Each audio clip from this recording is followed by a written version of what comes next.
Israeli হামলায় গাজা জুড়ে একদিনে নিহত হয়েছেন ১১৫ জন। এর মধ্যে ১৮ জনই ত্রাণ সহায়তা নিতে গিয়ে ইসরায়েলি সেনার গুলিতে প্রাণ হারায়।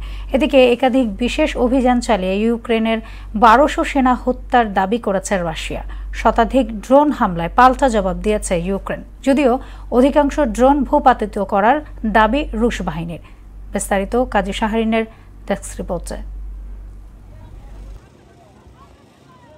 মৃত্যুকূপে পরিণত হয়েছে গাজার ত্রাণ সহায়তা কেন্দ্রগুলো, যেখানে ত্রাণ নিতে গিয়ে অমানবিক নির্যাতনের শিকার হতে হচ্ছে ফিলিস্তিনিদের। সামান্য খাবার পানির আশায় লাইনে দাঁড়ানো ক্ষুধার্ত বাসিন্দাদের ওপর বোমা নিক্ষেপ সহ চোখে পেপার স্প্রে ছেটাচ্ছে নেতানিয়াহু সেনারা। ফিলিস্তিনি হত্যা তাদের কাছে যেন নিত্যদিনের খেলা।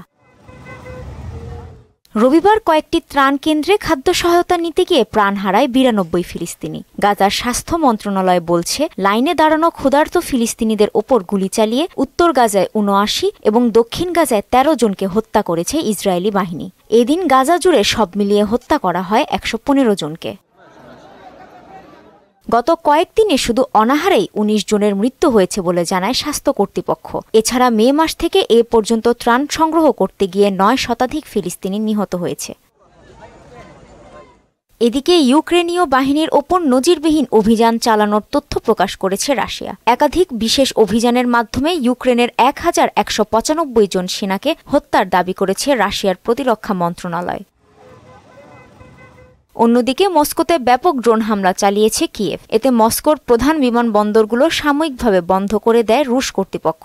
দেশটির প্রতিরক্ষা মন্ত্রণালয়ের দাবি ২৩০টিরও বেশি ইউক্রেনীয় ড্রোন ভূপাতিত করতে সক্ষম হয়েছে তারা। কাজী শাহরিন, মোহনা সংবাদ।